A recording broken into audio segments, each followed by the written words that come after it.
Human capacity development is being put into perspective as Vice President Kashim Shettima attends meeting of African heads of state and government on the 21st replenishment of International Development Association in Nairobi, Kenya. National Working Committee of the All Progressives Congress thumbs up the outcome of Ondo State Governorship Primary Election Appeal Committee for timely delivery of assignment, just as Agbola Ajayi received certificate of return as a candidate of the People's Democratic Party for Ondo governorship election. These are more on our lineup. I am Fisayo Ogunfuyi. Welcome.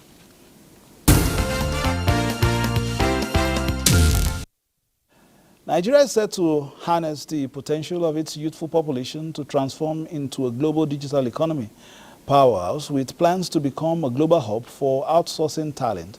Vice President Kashim Shettima expressed the federal government's confidence at the meeting of African heads of state and government on the 21st replenishment of the International Development Association in Nairobi, Kenya. Vice President Shettima informed other African leaders of the reforms implemented by the Tinubu administration to curb illicit activities and currency manipulation that had long hindered the nation's progress. Alongside the digital transformation agenda, the Vice President said Nigeria is committed to prioritizing climate resilience and become an attractive destination for carbon market investments. President of Kenya, William Ruto, said the summit was urgent because it was convened at the critical juncture facing the convergence of global crises, which include escalating global geopolitical tensions that challenge international unity, deepening development and debt crisis that threatens economic stability, an urgent climate emergency that demands immediate and collective action. At the end of the summit, African heads of state and government adopted a joint communique committing countries on the continent to accelerate the continent's economic transformation by strengthening implementation capacities, mobilizing domestic resources, and partnering effectively with IDA.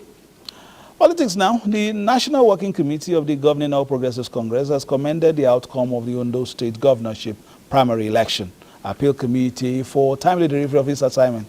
This came to the fore when the chairman of the committee and former Governor of Bauchi State, Mohammed Abubakar, presented a copy of the report to the party's NWC.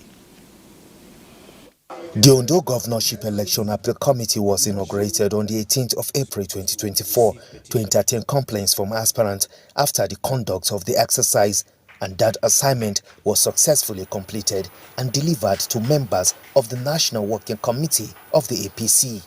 National Working Committee of the APC also received members of the APC disability community, where advocacies were raised on equality, enhanced opportunities, and inclusive participation at all levels of governance.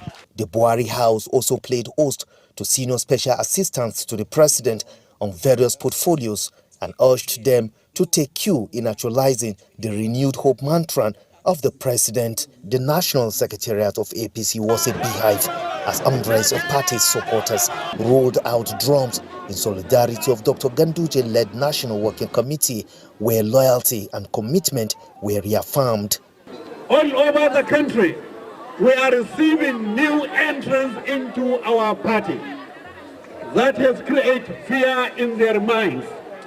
They are already eyeing 2027, but 2027, there is no vacancy. The group urged distractors to allow the national chairman to steer the affairs of the party to stardom, as APC members will rise against any gimmick targeted at its national leadership, as it promised to keep flying the party's flag.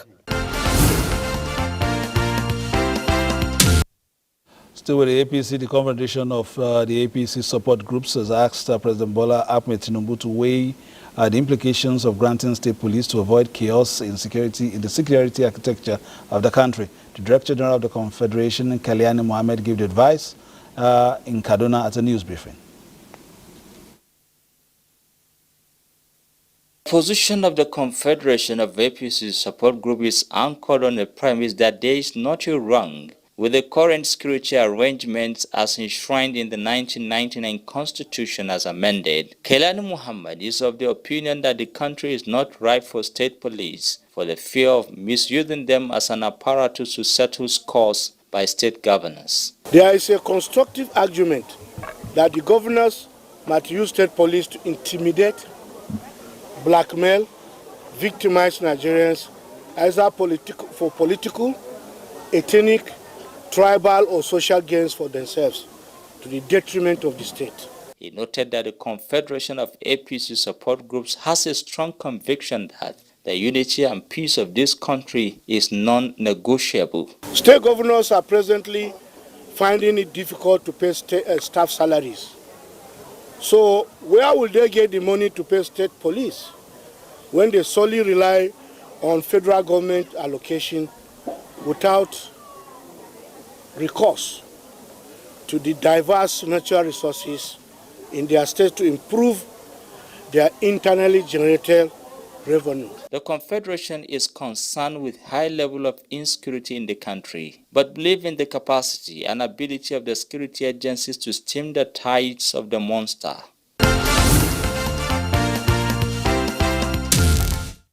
And just about now, the People's Democratic Party has presented a certificate of return to its governorship candidate, Agbola Ajayi, for the forthcoming election in Ondo State following its victory in the last week primary election in the state. The party is also hopeful that its candidate is gradually coasting to victory, winning the minds of the populace there in Ondo State. I will bring the actualities from that presentation in our subsequent bulletins, and of course our correspondent is right there, Timothy Yusuf, to give us everything happening from the Wadata House Secretariat. Now joining us in the studio to discuss some of the issues so far as the PDP is concerned, as a former member of the PDP Presidential Campaign Council, who also contested in his constituency to be in the House of Representatives, Usman Okai Austin. Welcome again. You were here about a fortnight ago. Thank you for joining us. Thank you for having me. Now your party, the People's Democratic Party, will participate, of course, in the forthcoming governorship elections in Edo, and that's on the 21st of September, and Ondo in November 16, 2024. How prepared are you to clinch these people's mandates in these elections? Yeah, the party is warming up for the challenge. As you know, we have a very big chance as far as Edo State is concerned, but that is still without some fear. And because if you look at what happened the day before yesterday, where the impeached deputy governor pledged his loyalty to the party, my friend Comrade Philip Shaibu, along with the vice national chairman, deputy national chairman for the South, Dan Obi. And while welcoming Philip Shaibu, they criticized the governor that raised so many issues, which I think the current NWC will stand up to that and ensure they nip it on time, so that it will escalate or snowball into another crisis. Though, just as you read yesterday, the incumbent governor of Edo State, Obaseki, just increased the civil servant salary to 70,000 naira per as supposed to be, which is unique. And this alone has endeared the party to the larger populace of the people of Edo State. As for Ondo State, it was a powerful primary conducted history without complaint from anywhere. And I think all the candidates will rally around the Ajayi Agbola to ensure the success of the party in the coming governorship election. But when you have a party like APC at the head, as the presidential, at the national level, so the party cannot afford any election, or we can't approach any election with a divided house. All right, let's look at some of the issues, PDP's NEC meeting, that was held recently to address some of the critical national issues and to underscore the party's stand and commitment to effective governance. What would you say was a takeaway from that NEC? Before we, went into that, you were talking about some agitations, especially in terms of the chairman of the party, the seat of the chairman of the party, to perhaps return to the North Central, as you talk about the arrangement within the party and how it has been. You even, traced it back to 1999 and all that. We've seen this fallout. The acting national chairman has been, given a clean bill of health, told to continue and all that. But what's your group thinking about this, including some of the other groups, the 60 National Assembly members who were talking about, a change? How are you resolving that? Nothing changed. The acting national chairman tenure was celebrated to 3 months. So he does not be given any green light to stay forever. He's leaving after, because in the next 3 months, we are expecting a NEC meeting, another NEC meeting. And in that meeting, with the North Central will come up with a consensus candidate that will take over the position, that will complete the remaining terms of Dr. Yoshaya Ayo. So and you see the reaction from the Southeast is not too good after the NEC meeting, just as I warned, that the threat from those House of Rep members shouldn't be taken for granted. And you are aware, the like of Hedoha and so many prominent party ESCO from the East, they are all leaving. So many of them have tendered resignation, especially from Imo State and other parts of the southeastern part of the country. And I am sure the party would not hesitate in ensuring the return of the position of the national chairman to the North Central in the next NEC meeting, which we are hoping for after 2 months from now. This gale of resignations, how would you advise that it be tackled by the party? One, ensure the right thing is done. There should be ranking, the way and the manner the PDP is going. And if care is not taken, we may have problem in coming 2027. But I strongly believe the leaderships of our party will do the right thing before then, in ensuring that there is lack of indiscipline. And then now that there's indiscipline, lack of discipline, and now there's an overwhelming indiscipline, everybody does what he thinks is right. The party tickets are given to people without recourse to the procedure or how the candidate of a party emerged, and lack of internal committee or lack of internal arrangement to resolve gray area that can lead to some of this is one of the major problems. And that is where Damago has leadership is not doing much. It's not doing anything to put an end to the massive resignations of the members of the party, the BOT member, the NEC member. He's not doing anything to put an end to it. And that's why some of us are not comfortable with his leadership. And it's part of the reason, not that we are against him or for anything, but we want the national chairman that will rebuild the party, put the party in the right perspective, that will challenge the current APC that in the coming 2027. But do you at least understand why he was, allowed to stay on? Because you were thinking that that NEC meeting was likely to perhaps be come to a conclusive, come to a conclusion in terms of, where the seat should go. Were you surprised that it was? No, I'm not surprised. Wherever politicians gather in the rooms, the result can come out in any way. It's a win-win for all. He wanted to stay and end the current tenure of NWC, and that which he could not achieve. And the North Central, we that are agitating that we should be allowed to complete the tenure of IU, were asked to give them a 3-month time so that we can come up with a united or a unity candidate. And that is okay. So I'm not surprised at all.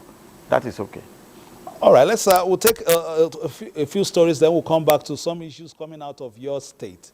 Now, the Independent National Electoral Commission, INEC, is appealing to Nigerians to develop trust in the electoral process towards the attainment of the much-needed integrity of the entire system. This was at a reflection roundtable on 1 year after the 2023 general election held here in Abuja.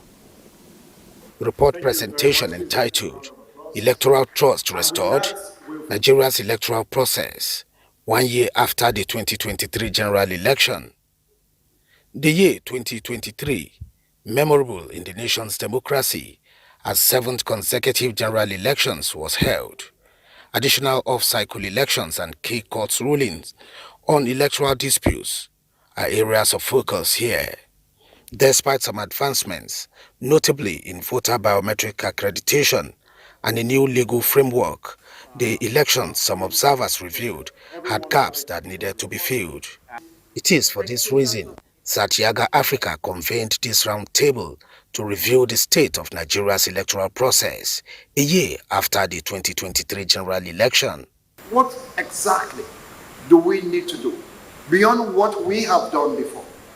What are those things that we need to put on the table to help us have a better elections? How do we engage the government of the day?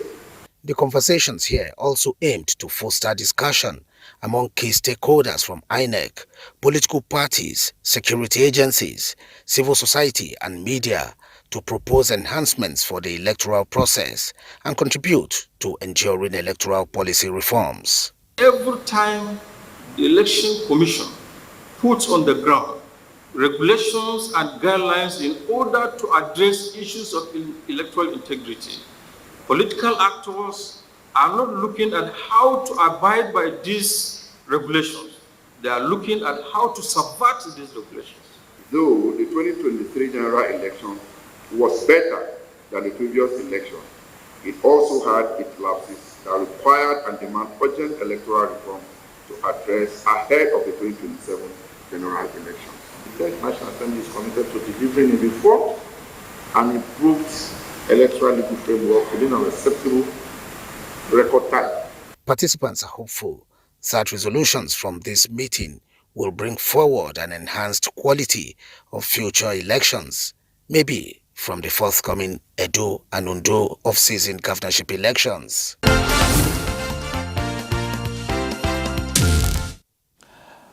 Senators waded into the power issue, and an investigative hearing by the Senate Committee on Power is seeking to halt electricity tariff increase. But the minister asserts that, the Minister of Power, that is, asserts that the increase will reduce by 1 trillion naira the burden of subsidy on the federal government for 2024. Let's hear from our National Assembly correspondent, Lami Ali. Since you raised your tariff to 225, on the basis of 1,400 per dollar. Now that dollar is 1,000. We assume that it will also come down in like manner. Does it just address the exposure of the government to the subsidy, which would have been over 3 trillion?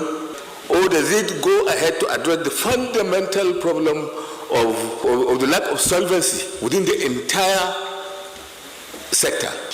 I'm not even talking about the poor people. I'm talking about poorest of the poor. I only hope, if you don't want to run into a large social crisis, and I hope you won't extend this magical increase. Minister, please hear me. In your ministry today, you have a department that is called generation, transmission, distribution, not for consumer protection. The investigative hearing featured arguments and counter-arguments on whether the more than 200% electricity tariff increase on 15% of consumers isolated on Band A should be stopped or continue, despite the much talked about consequence. And even when we do have 20 hours of power, if we are to have 20 hours of supply, 225 naira would certainly put us out of business. The discourse believe that the regulator, by the power vested by the Senate and the new Electricity Act, acted in prudence and in line with the Constitution. There's no way we can add this electricity increase now to petroleum subsidy removal at the same time and expect people not to be suffocated. Manufacturing for our own consumption, not even to talk about export, is a critical and vital part of our national development. And at the point where we are now, I don't see how most industries are going to survive. But the Minister of Power insists that the increase in tariff is a life support to the power sector, which, if removed, could lead to an avoidable collapse. The alternative will be worse. The alternative is do nothing to the tariff at all. And I can assure you, in 3 months, the entire sector will be grounded. Authorities in the power sector gave assurances that the policy decision will have a positive impact by way of improved infrastructure, generation and distribution.